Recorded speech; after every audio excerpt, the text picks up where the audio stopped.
My stepmom secretly canceled my family trip ticket, while my dad silently approved, so when it all finally collapsed, I saw him beg in vain. I showed up at the airport, walked up to the check-in counter, handed over my ID, and waited for my boarding pass. The lady behind the counter frowned at her screen, typed something, and then looked at me. "Your ticket has been canceled," she said. I let out a short laugh. That had to be a mistake. My dad had booked it. She checked again. "No, it was canceled this morning. You'll have to talk to the person who booked it." I stepped back, my mind racing. My first thought was that there had to be some kind of mix-up. Maybe my father had rebooked me on another flight. Maybe there was a scheduling problem. Then my phone buzzed. A text message from Melissa. "We don't need you," she wrote. "Enjoy your little apartment." I just stared at the screen. It didn't make any sense. My heart was pounding, and my fingers felt numb. I hit call. No answer. I called again, straight to voicemail. I tried texting my dad. "Call me. What's up?" Nothing. That's when it hit me. This wasn't a mistake. They had planned this. Melissa never wanted me there. She had probably just had my dad invite me to mess with me, and my dad, he let it happen. He had booked me a ticket, promised me a trip, and then just like that allowed her to take it away. I turned and walked out of the airport, my head spinning. A mixture of anger, humiliation, and disbelief washed over me all at once. I thought about the last few years since my dad had married Melissa. Things had gone downhill fast. She had 2 children, 9-year-old twins, Max and Jake, and from the moment they moved in, my life had changed. At first, I tried to be civil. I wanted to make it work, but Melissa made sure I was nothing more than free labor in my own home. If she needed someone to watch the kids, that was my job. If they made a mess, I had to clean it up, and if I said no, I was ungrateful, selfish, or lazy. Every little thing turned into a fight, and my father always took their side. I tried to hold on for a while, thinking maybe things would calm down, but they didn't. It just got worse. As soon as I could afford it, I moved to a small, crappy apartment across town. It wasn't much, but at least it was mine. The only person I kept in touch with was my father. Melissa acted like I didn't exist, except when she needed me to watch the twins. Then, suddenly, I was part of the family again, and now this. They made me believe things would get better. They made me think just for a second that maybe I still mattered to my dad. Then they ripped it all away just to watch me fall. My phone buzzed again. Another text from Melissa. "Stop calling. Dad's busy. Move on." I gritted my teeth and shoved the phone into my pocket. They thought I was useless now. That's why they did this. They didn't need me for anything right now, so they threw me away like garbage. But they would need me again. They always did. And I would be ready. I sat in the back of the cab, gripping my phone so tightly my knuckles were white. The driver looked at me in the mirror but didn't say anything. He was probably used to seeing angry passengers. I couldn't believe it. They had actually done this to me.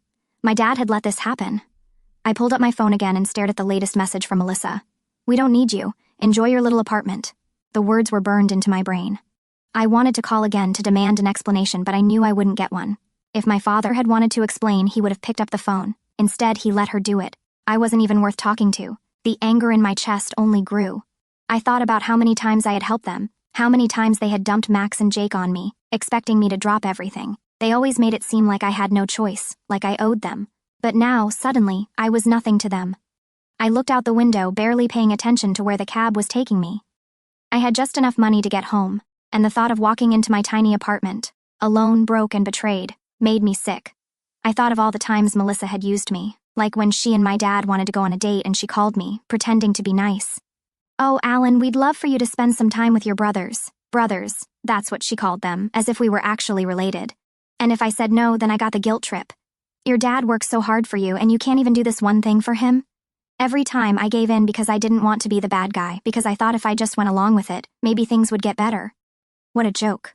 By the time the cab pulled up to my apartment, I had made up my mind. I wasn't going to beg for their approval anymore. I wasn't going to answer when Melissa called, and when, not if, they needed something from me again, I wasn't going to be there.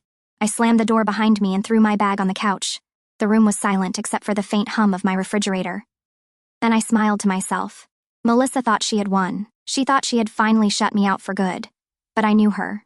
They were going to Hawaii, spending money they didn't have, pretending to be a perfect, happy family. But eventually, reality would set in, and when it did, I wanted to be there to watch them fall. So I waited. A week passed. I went to work, kept my phone on silent, and ignored the tiny glimmer of hope that maybe, just maybe, my dad would reach out. He didn't. Then, on the 10th day, my phone buzzed. Melissa's name flashed on the screen. I let it ring. She called again, then a third time. Then my dad's name came up. I took a deep breath before I answered. "Alan," my dad said, his voice sounding distant and worried. "We need to talk." I leaned back against the couch, letting the silence stretch. My dad had finally called. A week ago they had dumped me like trash. Now, suddenly, they needed to talk. I wasn't about to make this easy for him. "What's up?" I asked, keeping my voice flat. There was a pause. "Listen, son, we have a bit of a problem." I almost laughed. Of course they did. "Yeah?" I said. He sighed. "Can you come by the house?" "It's important." I had half a mind to tell him to screw off, but something in his voice made me curious. This wasn't just them calling to pretend to care. Something was wrong. "Fine," I said. "I'll be there in an hour." I hung up before he could say anything else. When I pulled up to the house, the first thing I noticed was how messy it looked. The curtains were drawn, and the lawn was overgrown, like no one had touched it in weeks. That was strange. Melissa ran this house like a dictator. Everything had to be spotless. I knocked on the door. No answer. I knocked again, harder this time. Finally, the door cracked open, and Melissa stood there. But she didn't look like herself. Her hair was a mess, and she wasn't wearing any makeup. For the first time ever, she actually looked tired. "Come in," she muttered, stepping aside. Inside, the house was a disaster. Dishes were piled up in the sink, toys were scattered everywhere, and a weird smell lingered in the air. It was nothing like the spotless home I remembered. I turned to my dad, who was sitting at the kitchen table, rubbing his temples. He looked years older than when I last saw him. "All right," I said, crossing my arms. "What's this about?" Dad glanced at Melissa, and she sighed heavily before speaking. "We got robbed." I raised an eyebrow. "Robbed?" She nodded. "Someone broke in while we were in Hawaii, took cash, jewelry, and my phone." I frowned. "Why was there cash in the house?" Dad let out a long breath. We were keeping some aside. A lot, actually, for bills, and now it's gone." I almost laughed. They had money problems before, but this was next level. "That sucks," I said, shrugging. "What do you want me to do about it?" Melissa narrowed her eyes. "You could show some sympathy." I gave her a look. "Sympathy? After what they did to me?" "Did you call the cops?" I asked. Dad nodded. "Yeah, but there's not much they can do. No cameras, no witnesses. We're screwed." Melissa took a deep breath and folded her arms. "We need help, Alan." I waited, letting the silence hang in the air. Then it clicked. They weren't just telling me this for fun. They were asking for money. A week ago, I wasn't even worth a damn plane ticket. Now they were looking at me like I was their last hope. Unbelievable. I let out a short laugh. "You're serious? After everything, you're coming to me for money?" Dad shifted in his seat, avoiding my eyes. Melissa clenched her jaw. "Look, we wouldn't be asking if we had another option." "Well, you do," I said. "Get jobs."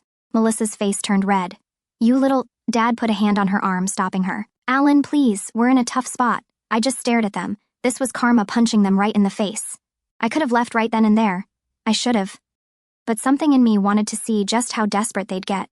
So I kept my expression neutral and said, "I'll think about it." Melissa exhaled sharply like she wanted to scream at me. Dad just nodded, probably relieved that I didn't say no outright. "Fine," Melissa snapped, "but don't take too long. We don't have time to waste."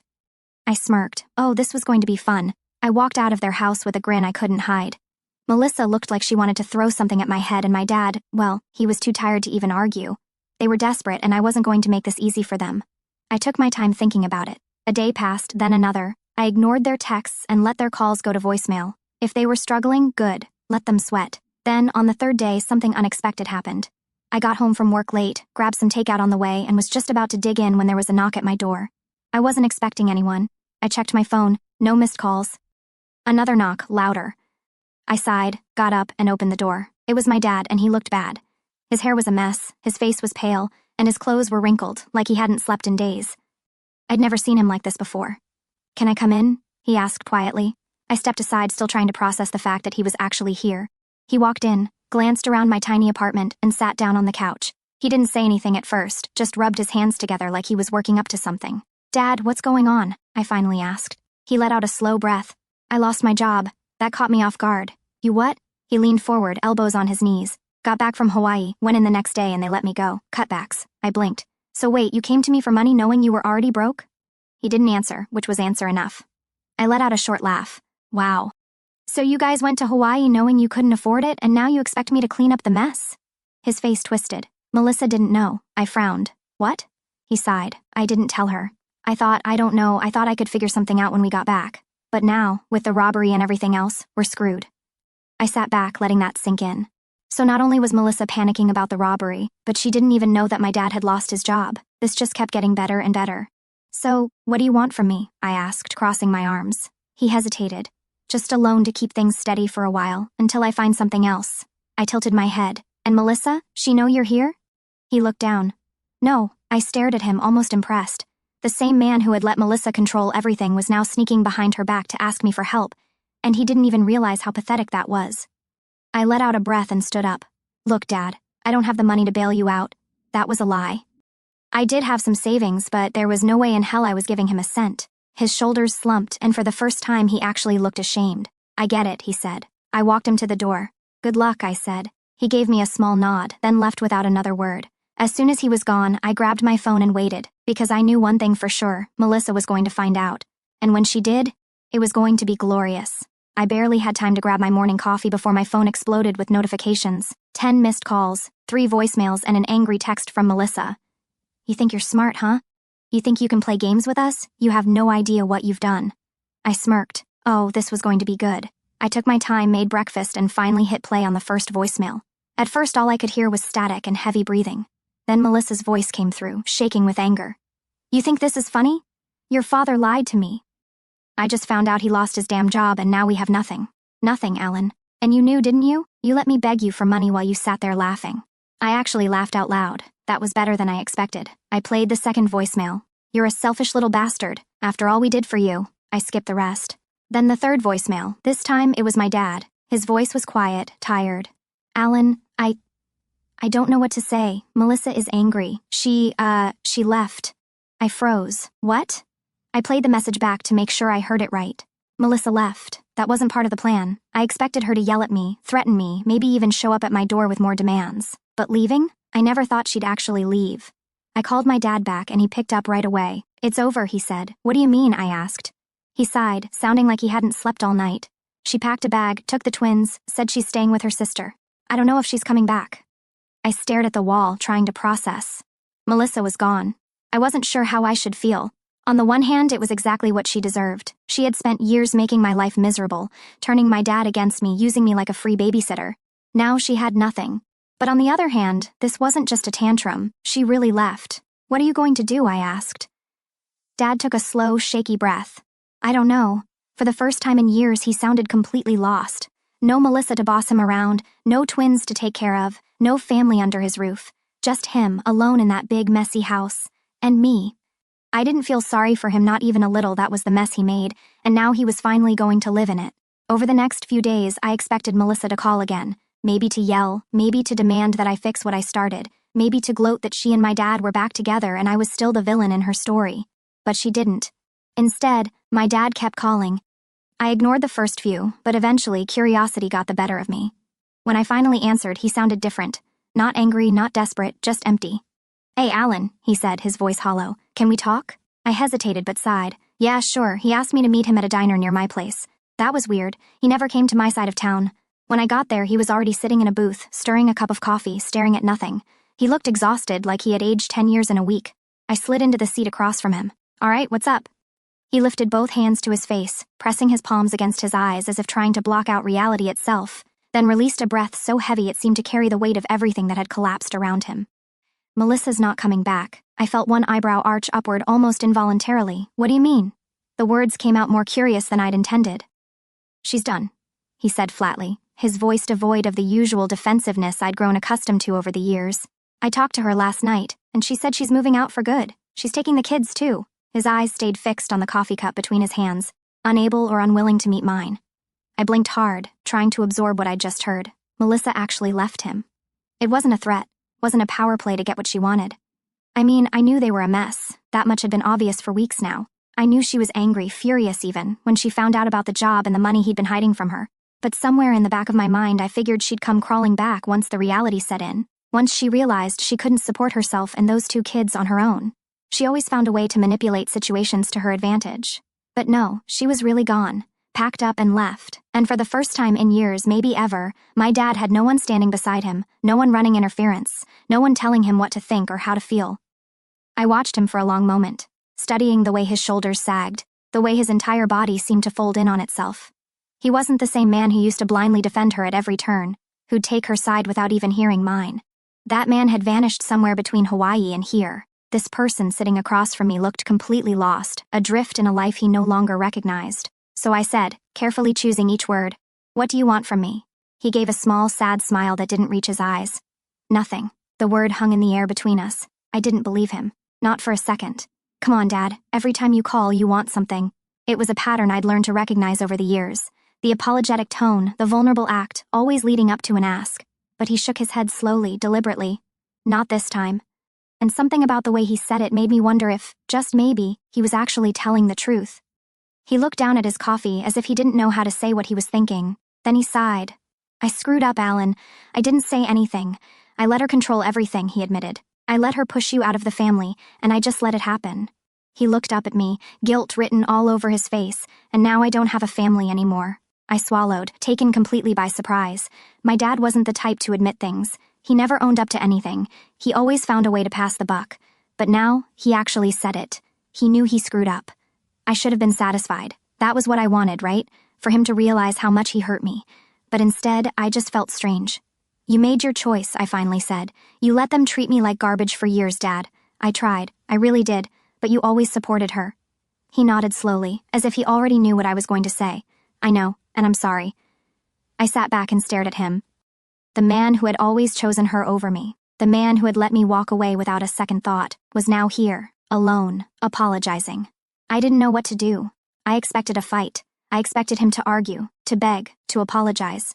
But instead, he just sat there, defeated, and for the first time in my life, I saw my father not as a towering figure in control, but as a man who had lost everything. And somehow, that was worse. Time passed. My dad and I weren't exactly close, but things had changed. He was still struggling, still trying to pick up the pieces of his shattered life, and somehow I was still there to watch. Then, one night, I got a call from him. It was late, too late for casual conversation. I hesitated but answered anyway. Dad? He sounded completely exhausted. She says she's pregnant. I sat up. What? Melissa? He mumbled. She called me today, said she's pregnant. I almost laughed. Are you kidding me? No, he said, sounding just as tired as before, and she's already talking about child support. I rubbed my temple. Of course she was. Is there any proof? I asked. He hesitated. No. She just said it. Said she found out after she left, but she won't show me anything. No ultrasound, no tests, nothing.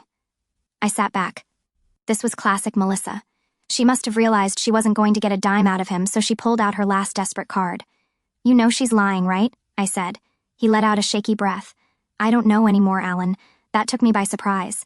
I had never heard my father sound so broken. Melissa had taken everything from him, his money, his house, his pride, and now she was coming back for what little control she had left. And for some reason, I actually felt sorry for him.